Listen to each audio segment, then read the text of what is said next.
지가방 안엔 굳은 다짐이 더 backpacker 우리는 backpackers yeah we the backpacker 내가 묻은 신발이 바래져도 backpacker 우리는 backpackers 출발은 언제나 겁없이 시작부터 맨발 내 눈에 싹 다 basic 보다와의 step pipe 뚫어펴진 내 black tie 프로젝트만 넥타이 기본이 안 돼 있는 stupid I'm ready to fire right ambition is game.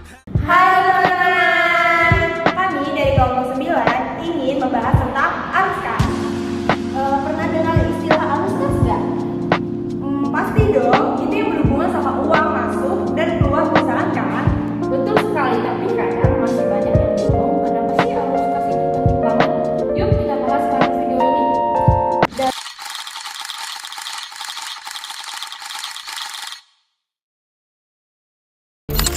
Dalam dunia bisnis, uang itu seperti darah dalam tubuh kita. Kalau alirannya macet, bisa-bisa perusahaan jadi sakit. Nah, itulah kenapa arus kas menjadi alat vital untuk melihat kesehatan keuangan suatu bisnis. Secara sederhana, arus kas atau cash flow adalah laporan yang menunjukkan semua pergerakan uang tunai yang masuk ke perusahaan dan uang tunai yang keluar dari perusahaan dalam periode waktu tertentu. Ini bukan cuma soal keuntungan di kertas, tapi tentang uang tunai yang benar-benar bisa kita pakai. Nah, ada beberapa komponen arus kas. Terdiri dari 3 aktivitas utama. Yang pertama itu arus kas dari aktivitas operasi, yang kedua arus kas dari aktivitas investasi, dan yang ketiga arus kas dari aktivitas pendanaan. Mari kita bedah satu persatu. Yang pertama itu ada arus kas dari aktivitas operasi. Ini uang tunai yang didapat dari atau digunakan dari kegiatan inti perusahaan. Misalnya uang dari penjualan barang atau jasa dan uang yang kita bayarkan untuk gaji karyawan, sewa atau bahan baku. Ini cerminan seberapa sehat operasi bisnis kita. Arus kas dari aktivitas investasi. Kalau yang ini berkaitan dengan pembelian atau penjualan aset jangka panjang seperti tanah, bangunan, mesin, atau investasi di perusahaan lain. Misalnya saat kita beli mesin baru, itu kas keluar untuk investasi. Kalau jual aset lama, itu kas masuk. Nah, yang terakhir, ini berhubungan dengan permodalan. Uang tunai yang didapat dari pinjaman bank, penerbitan saham, atau uang yang keluar untuk membayar utang, dividen kepada pemegang saham, atau membeli kembali saham perusahaan.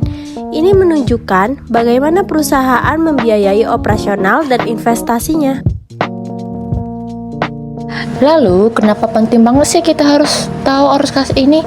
Bayangkan begini, sebuah perusahaan bisa saja untung di laporan laba rugi, tapi kalau kasnya kosong karena piutang yang belum tertagih atau persediaannya menumpuk, mereka bisa kesulitan bayar gaji atau tagihan. Inilah yang sering disebut untung di atas kertas tapi sekarat di atas kas. Betul, dengan analisis arus kas, kita bisa melihat likuiditas, apakah perusahaan punya cukup uang untuk membayar kewajiban jangka pendeknya. Yang kedua, memprediksi masa depan, bisa perkiraan kapan akan ada kelebihan atau kekurangan kas di masa mendatang. Yang ketiga itu evaluasi kinerja, seberapa efisien perusahaan mengelola uang tunainya.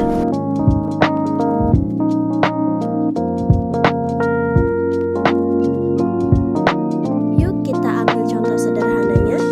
Misal, ada sebuah toko kue, kas operasionalnya itu berasal dari uang penjualan kue, dikurangi biaya pembelian bahan baku, gaji pegawai, serta sewa toko.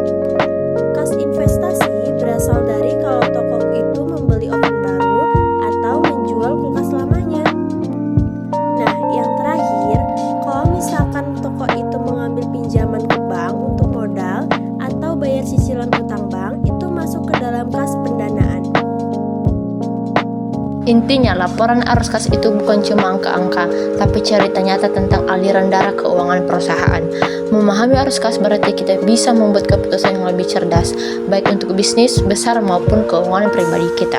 Semoga video singkat ini bisa membantu teman-teman lebih paham tentang pentingnya arus kas ya. Ingat, cash is king. Sampai jumpa di video selanjutnya.